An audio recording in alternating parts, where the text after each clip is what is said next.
બદલી દીધા. શું અમીર અને શું ગરીબ, કુદરતના દ્વારે તો સૌ એક સમાન થઈ ગયા. આ પૂરે પણ કંઈ કામ જ કર્યું. દક્ષિણથી વિફરેલા મેઘરાજાએ મધ્યમાં મારકણો રોપ લીધો ને પછી ઉત્તરમાં આફત રૂપે વરસ્યો. જુઓ અમદાવાદના ધોળકા, નવસારી અને બનાસકાંઠા વાવ થરાદના હાલ. દ્રશ્યો જેટલા ડરામણા છે, લોકોના હાલ તો એનાથી પણ બદતર છે. આ તસવીરો ચાડી ખાઈ રહી છે કે 2 દિવસ પહેલા અહીં કેવી તબાહી મચી હશે. આ તસવીરો કહી રહી છે કે પાણીએ કેવો પાવર બતાવ્યો હશે. આ તસવીરો કહી રહી છે કે કુદરતે કેવો કહેર વર્તાવ્યો હશે. કારણ કે આ પૂર માત્ર ઘર નહીં, સપનાઓ પણ તાણી ગયું. કોઈના ઘરમાં રહેલી યાદો, બાળકોના પુસ્તકો, જીવનભરની બચત અને આવતીકાલના સપનાઓ પર પાણી વહી ગયું છે. આ દિવસો જીવનભર યાદ રહી જશે. મોતના મુખમાંથી પાછા ફરવાની ખુશી મનાવે કે જે કહ્યું છે તેના દુઃખમાં ડૂબી જાય તે આ લોકોને સમજાતું નથી. અંબિકા અને કાવેરી નદીના પાણીએ વર્ષોથી ભેગી કરેલી કમાણી પર બનાવેલું ઘર પૂરના પાણીમાં તણાઈ ગયું છે. રહેવા માટે હવે છત નથી અને જમવા માટે રસોડું પણ નથી. આ જ પરિસ્થિતિમાં લોકો રહી રહ્યા છે. ત્યારે વાત કરીશું શું સ્થિતિ છે અને એ દિવસો કેવા હતા. એ ઘડી યાદ આવતા જ બહેનની આંખો પણ ભરાઈ આવી. જેનું કંઈ ન બચે તેને શું થાય. આગળિયા બી બધા ચાલી ગયા, હોનું તો તે બી બધું ચાલી ગયું. બધું મેં રેતીમાં કામ કરીને ભાઈ લીધેલું. કઈ એટલે કઈ મળ્યો પગમાં પહેરવાની ચંપલ ની કપડા બી બધા ગામવાળા જ, જમવાનું બી બધા ગામવાળા જ. બહુ યાદ આવે, દુઃખ બહુ લાગે, પણ હું કરે ભાઈ કોઈના એટલે જીવા પર અમારે કેવી રીતના બેઠા આખો દિવસ ને રાત ઊંઘ બી નહીં આવે. અમે શું કરું, મજૂરી કરીને 2 છોકરા ભણાવ્યા, આટલું કરેલું હતું. હવે બધું ચાલી ગયું. ગામવાળા તો સહાય આપે કે અમે છે, કોઈ પાસે થોડું ભાઈ અમુક વારમાં માંગવા જવું. ન ઘર બચ્યું ન ઘરનો સામાન. મજૂરી કરી જે માંડ માંડ બચાવ્યું હતું એ આ પૂર તાણી ગયું. નિર્જીવ વસ્તુઓને તો ફરી કદાચ વસાવી પણ લેવાશે. પણ વિચારો, પેટીયું રડવાનો આધાર જ છીનવાઈ જાય તો શું થાય. 15 જીવ કેવા તરફડિયા મારતા હશે. એ પૂરમાં જીવ બચાવવા કેવા હવાતિયા માર્યા હશે, જ્યારે આ પાણી ગણદેવીના ગામોમાં ઘૂસ્યા હશે. આ પરિવારે છત ગુમાવી ને 2 ટંક રોટલાનો આધાર સમાન એ બકરીઓ પણ ગુમાવી. મેં યાદ કર્યો તો કેવું લાગે? બહુ દુઃખ લાગે, પણ કરીએ બધું યાદ પડે. આગળિયા બી બધા ચાલી ગયા, હોનું તો તે બી બધું ચાલી ગયું. બધું મેં રેતીમાં કામ કરીને ભાઈ લીધેલું. કઈ એટલે કઈ મળ્યો પગમાં પહેરવાની ચંપલ ની કપડા બી બધા ગામવાળા જ, જમવાનું બી બધા ગામવાળા જ. બહુ યાદ આવે, દુઃખ બહુ લાગે, પણ હું કરે ભાઈ કોઈના એટલે જીવા પર અમારે કેવી રીતના બેઠા આખો દિવસ ને રાત ઊંઘ બી નહીં આવે. અમે શું કરું.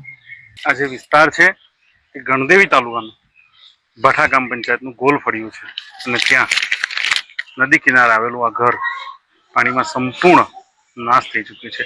લોકો પાસે રહેવાના કપડા નથી. આ તસવીરો માત્ર પૂરના વિનાશની નથી. આ તસવીરો છે સંઘર્ષની, ત્યારબાદની હિંમતની. જો કે સમય મુશ્કેલ છે, પસાર પણ થઈ જશે. તૂટેલા ઘરો ફરી બનશે, સપનાઓ ફરી સજાવી લેવાશે. નવસારીમાં ફરી એકવાર નવી આશા, ઉત્સાહ અને નવા વિશ્વાસ સાથે લોકો ઊભા પણ થઈ જશે. પણ બસ તેમને જરૂર છે તમારા સાથની, આપની હિંમતની, આર્થિક સહાયની. ન્યૂઝ 18 ગુજરાતી પણ અપીલ કરી રહ્યું છે કે આગળ આવો. જે આશાઓ મરી પરવારી છે તેમને થોડી હિંમત આપો. વર્ષોથી ભેગી કરેલી કમાણી પર બનાવેલું ઘર પૂરના પાણીમાં તણાઈ ગયું છે. રહેવા માટે હવે છત નથી ને જમવા માટે રસોડું પણ નથી. આ જ પરિસ્થિતિમાં લોકો રહી રહ્યા છે. ત્યારે વાત કરીશું શું સ્થિતિ છે અને એ દિવસો કેવા હતા. બેન, તમારું નામ? હિનાબેન. હિનાબેન, દિવસો કેવા હતા જ્યારે રેલ આવી? ત્યારે તો ગંભીર જ હતો. અમારું તો કઈ કપડા હેથી ભાઈ માણીને કઈ વસ્તુ બચી જ નથી. ઘરે જ આખું નીકળી ગયું. ત્યારે કેવી રીતના રહેવાનું પછી? કે સરકારને એક જ વિનંતી કે અમને વહેલાથી વહેલી કઈ સહાય મળે. ઘર ક્યાં સુધી હતું તમારું? ઘર અહીંયા સુધી આ ભેંસ બાંધી દીધા છે. અત્યારે કેટલું બચ્યું? ત્યારે કચ્છની આ થોડુંક બચેલું છે આટલો વળે. તો અમદાવાદમાં પણ જે વરસાદે વિનાશ વેર્યો તેનાથી અનેકો ગામ હજુ પાણીમાં ડૂબેલા છે. ન્યૂઝ 18ની ટીમ પહોંચી ધોળકાના બદરખા ગામે, જ્યાંની બદહાલી આ દ્રશ્યો જ બયા કરી રહ્યું છે. ગામમાં જવાનો રસ્તો ન બચ્યો, ખેતરની પાળીઓ વહી ગઈ, ઘર ડૂબી ગયા. બસ લોકો માટે સહારો છે તો આ શાળા, ખાવા માટે ઓછીની ખીચડી. આ તો ભલું થાવ અન્ય લોકોનું જે દેવદૂત બનીને આવ્યા ને ભૂખી આંતરડી ઠારી. પાણીની તરસ छिपाવીને વરસતા વરસાદ વચ્ચે રહેવા માટે છત પૂરી પાડી. 150થી વધુ લોકો પ્રાથમિક શાળામાં અત્યારે આશરો લઈને બેઠા છે. બદરખા ગામની તારાજીનો ચિતાર મેળવવા જ્યારે અમારા સંવાદદાતા ઋત્વિજ ટ્રેક્ટર મારફતે ગામમાં પહોંચ્યા તો જુઓ શું જોવા મળ્યું. 5 દિવસ બાદ પણ ગામ પાણીની વચ્ચે છે. હાલ અમે અમદાવાદના બદરખા ગામમાં છીએ, જ્યાં પણ છેલ્લા 4 દિવસથી પાણી ભરાઈ ચૂક્યા છે. કેડ સુધીના પાણી અનેક વિસ્તારોની અંદર જોવા મળી રહ્યા છે. આ સાથે સાથે વાત કરીએ તો જે ખેતી પર નિર્ભર કુટુંબો છે તેઓએ પણ આ વર્ષે ભારે નુકસાન વેઠવાનો વખત આવ્યો છે, કારણ કે ખેતરોની અંદર પણ જ્યાં જુઓ ત્યાં માત્ર ને માત્ર પાણી જોવા મળી રહ્યું છે. પરિણામે જે ખેતી છે તે આ વર્ષે ખેતી પણ તેઓ કરી શકશે નહીં. આપ દ્રશ્યની અંદર જોઈ શકો છો, જ્યાં નજર પહોંચે ત્યાં માત્ર ને માત્ર પાણી જોવા મળી રહ્યું છે. ખેતરો પાણીમાં ગરકાવ થઈ ગયા છે. કપાસની ખેતી નષ્ટ થઈ ગઈ, શાકભાજીના મૂળિયા ઉખડી ગયા અને બધું જ બરબાદ થઈ ગયું. પશુઓને ખાવા ચારો સુદ્ધો નથી રહ્યો. ખેડૂતોને એટલી બધી બે હાલ થઈ ગયા છે કે કપાસની ખેતી પણ રહી નથી અને ઘાસચારો, લીલો ઘાસચારો છે એ પણ 4 દાડેથી સતત ડૂબેલો છે. અને અમે પશુપાલન ખેતરમાં રાખીએ છીએ તો આજે થોડાક પાણી ઓછા થયા છે તો અમે આવા સાધનો લઈને ભેંસુને દોવા માટે આવી શકીએ છીએ. બાકી તો 3-4 દાડાથી અમે પશુનું પણ અમારે ઘાસ ખોવાઈ ગયું છે, એવી પરિસ્થિતિ છે અત્યારે હાલમાં. ખેતીમાં તો અત્યારે કશું લેવાનું રહ્યું જ નથી. હવે કપાસ, ઘાસ, ગીલોડી, શાકભાજી, અમારું ગામ મોટા ભાગે શાકભાજીનું વધુ મહત્વ છે, પણ એ હવે માંડવા બધા પડી ગયા વરસાદના કારણે. અને ઘાસ તો બધું અમારા અમદાવાદ જિલ્લામાં ઘાસ વધુ પૂરું પાડતું બદરખા ગામ છે. એના બદલે અત્યારે બધું કોવાઈને બધું ખરાબ થઈ ગયું છે. એટલે ખેડૂતને તો ટોટલ લોસ જ છે. હવે સાંભળો સરહદી ગામડાની વ્યથા કે જ્યારે પૂર આવ્યો ત્યારે ડેડાવા ગામના આ દાદીના શું હાલ થયા હતા. 5 દાડા તો પોર ભૂખે બેઠા હતા.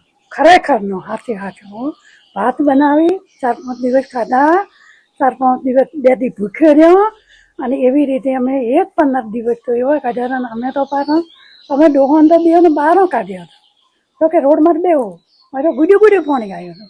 અંદર તો મારે આટલે અને આટલે અને પેલા કડા દે કે નહીં, કડાના ભારોડિયા દેખાતા. આમ તો સરહદ પર જવાન દેશની રક્ષા કરે છે ને સરહદની અંદર ખેડૂત, કારણ કે જો અન્ન પાકે તો લોકો પેટનો ખાડો પૂરી શકે. પણ હવે તેમાંય સંકટ છે.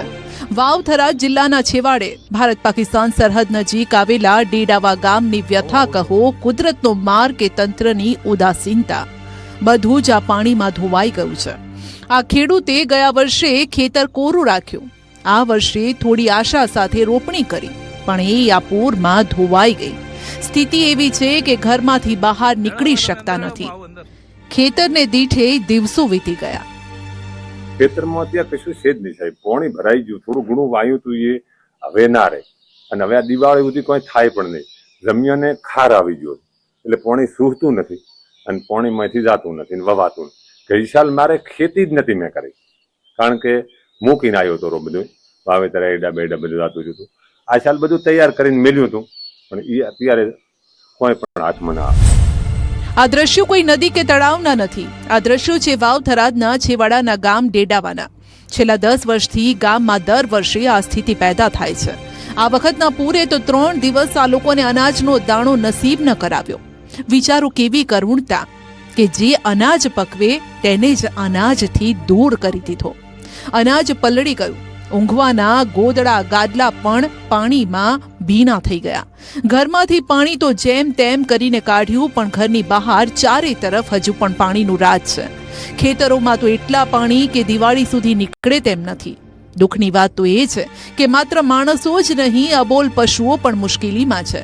ઢોર ઢાંખર માટે રાખેલ ઘાસચારો ચાર પણ પાણીમાં પલળી ગઈ ને પાણી તેને તાણી ગયું. અત્યારે અમે વાવ તાલુકાના ડેડાવા ગામમાં પહોંચ્યા છીએ અને ગામના હાલ તો બેહાલ છે, પરંતુ લોકોના ઘરોમાં પણ પાણી આવ્યા હતા અને લોકોની હાલ પણ બેહાલ છે. આપને દ્રશ્યો બતાવીશ કે આ ડેડાવા ગામનો એક પરિવાર છે. આપ દ્રશ્યમાં જે પ્રમાણે જોઈ શકો છો કે આ જે ઘર આવેલું છે ત્યાં વરસાદી પાણી ઘરમાં ઘૂસી ગયા હતા અને ત્યારે પાણી તો ઓસર્યા છે આ ઘરમાંથી, પરંતુ ગામમાં જ્યાં નજર કરો ત્યાં પાણી જ પાણી છે. બધું સાહેબ ફરી વળે તો કોઈ રોટી ખાવામાં કોઈ બધું અમારે તો બધું ધોરાઈ ગયું, પાણીમાં વાહન ને બધું રાતું. શું ધોવાઈ ગયું બેન બધું પાણીમાં? બધું અનાજ ને બધું પાણીમાં. સરકાર કોક કર્યા પાણી નો નિકાલ બીજો નકા કોક આલે અમને બીજું શું ખાવ. કોક 2015 થી યાર પાણી આવવાનું હોય તો ચાલુ થયું 26 લગભગ 12 વર્ષ થયો તો 12 વર્ષથી એનો કોઈ નિકાલ નથી. સરકાર આ બાજુ આવતી નથી, કોઈ એનો અમાર કોઈ સહાય કે તો બરોબર છે, પણ આનો યોગ્ય નિકાલ થાય. અહીં ચિત્ર દર વર્ષે ચોમાસામાં આવું જ ભયાનક બની જાય છે, પણ પ્રશાસનના પેટનું પાણી હલતું નથી. સરકાર દ્વારા જળ નિકાલ માટે કરોડો રૂપિયાની ગ્રાન્ટની જાહેરાત થાય છે. રાજ્યના મુખ્યમંત્રીએ પણ પાણીમાં ગરકાવ થતા ગામોના નિકાલ માટે 2500 કરોડ જેવી મસ્ત મોટી રકમ ફાળવી, પરંતુ લોકોનો આરોપ છે કે આ ગ્રાન્ટ માત્ર કાગળ પર છે. ઉત્તર ગુજરાતના બનાસકાંઠા વાવ થરાદમાં આકાશી આફતે ખેડૂતોની ચિંતા વધારી છે. દિયોદર પંથકમાં મુશળધાર વરસાદના કારણે હજુ પણ ખેતરો જળબંબોળ છે. ગોદા, મેસરા, વખા જેવા ગામના હાલ બેહાલ છે. ઘૂંટણસમાં પાણી છે. મગફળી સહિતના વાવેતર પર પાણી ફરી વળ્યું છે. ખેડૂતોને મોટું આર્થિક નુકસાન છે. ચોમાસાની શરૂઆતમાં ખેડૂતોએ મોટી આશા સાથે મગફળી વાવી, પરંતુ ત્યાં પાણી ફરી ગયું છે. આજુબાજુ વાયેલો ખેતર આણે હે રોડમાંથી નજીક જ આવતા જોઈ લીધું ગોળી ગોદાથી પહેલો જ નંબર તે 80 થી 90 કટા મગફળી પહેરેલી છે. એ બધું પાણીથી સાતી કેડિયો હામો પાણી ભરેલ પડ્યું, નુકસાન વધારે પડતું છે. તે તમે સરકાર પાસે વિનંતી કરીએ છીએ કે અમને આની કોઈ વળતર આપો. દિયોદરના ભાભર ખારા ગામે અતિ ભારે વરસાદ વચ્ચે હવે સર્વે હાથ ધરાયો છે. ખારા ગામે ખેતરો બેટમાં ફેરવાતા તંત્રએ કામગીરી શરૂ કરી છે અને દિયોદર ભાભર અસરગ્રસ્ત વિસ્તારોનો સર્વે પણ ચાલી રહ્યો છે. આમ ગણે તો એ છેક ઇન્દરમાં નવા જૂના થઈને રણની અંદર પાણી જતું હોય. આ બેલ્ટ વિસ્તારની અંદર ખાડનું પણ પ્રમાણ થોડું છે અને થોડું ડીપ પણ વિસ્તાર છે, ત્યાં કન પાણી ભરાયેલા છે. એની અંદર ઘણા બધા ખેતરોની અંદર પાણી ભરાયેલા છે. એની અંદર પાકનું વાવેતર પણ થયેલું છે. તો આવતીકાલથી અમે ગ્રામસેવકને સૂચના આપી દીધેલ છે કે તાત્કાલિક સર્વે કરી